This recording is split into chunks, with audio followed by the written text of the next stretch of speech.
sont tout à fait à l'écoute pour accompagner toutes les initiatives dans les quartiers, dans les communes, dans les départements, dans les initiatives même individuelles dans les maisons, pour aider les gens à accéder au plan, aux pépinières, pour les aider à comprendre les techniques, de sorte que Dakar, qui jadis était appelé Cap-Vert, puisqu'il est très vert, redevienne ce Cap-Vert que nous souhaitons tous, un espace très convivial, avec des superficies consacrées à cela, mais également des arbres partout, sur les grandes artères, devant les maisons. C'est ce que nous souhaitons et c'est pourquoi cette journée est très importante.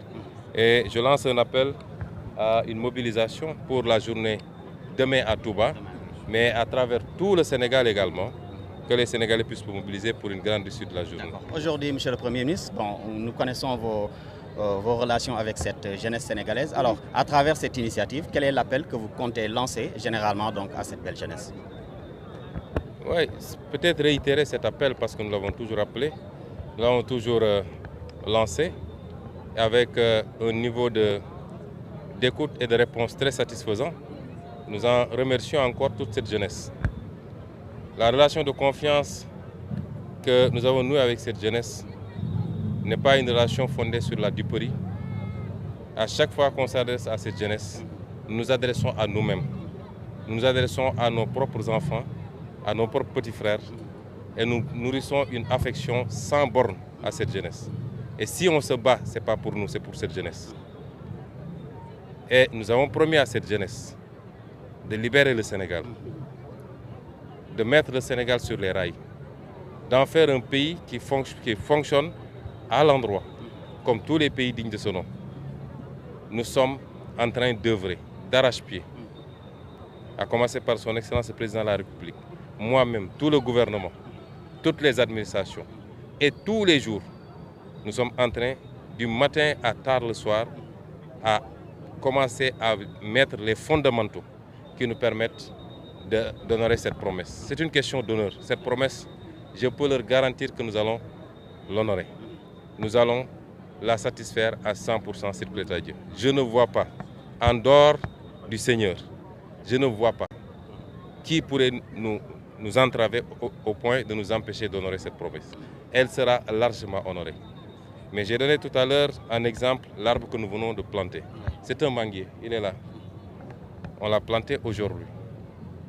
Aucun habitant de Padoue ne viendra essayer de cueillir un fruit aujourd'hui, parce que ça ne marche pas comme ça.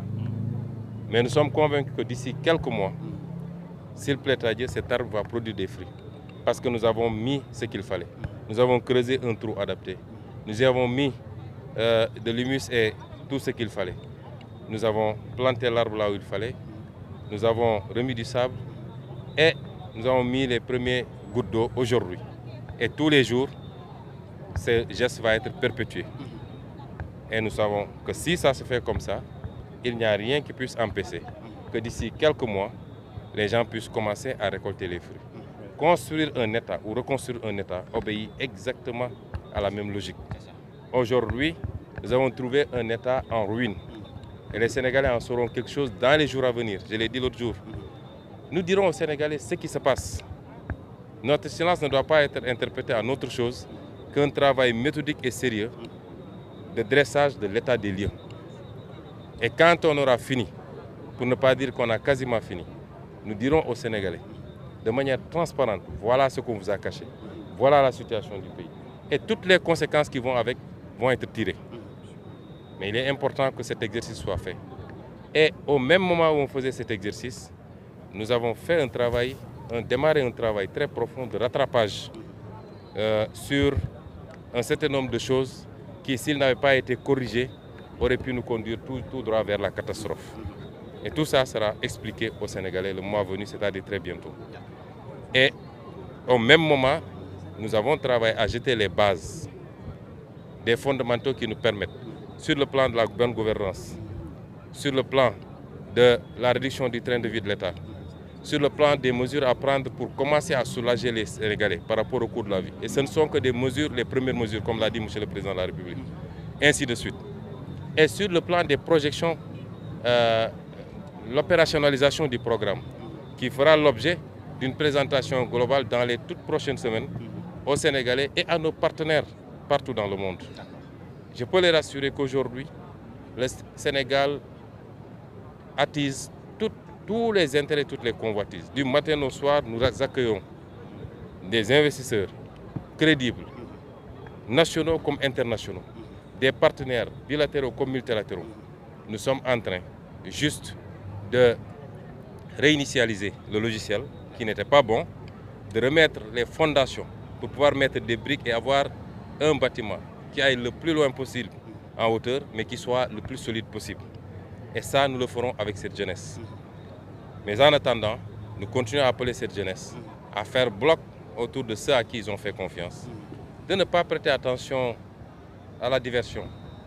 Je crois que tous ceux qui ont tendance à parler ont déjà prouvé ce qu'ils étaient capables de faire ou ce qu'ils étaient incapables de faire.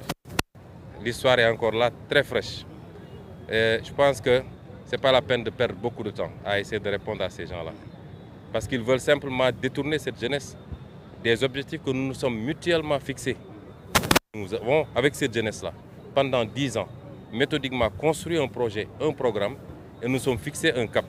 Je veux dire à ces jeunes de rester focus, concentrés sur ce cap, de faire bloc derrière les leaders qu'ils ont mis au pouvoir, qui ne sont pas au pouvoir pour en jouir.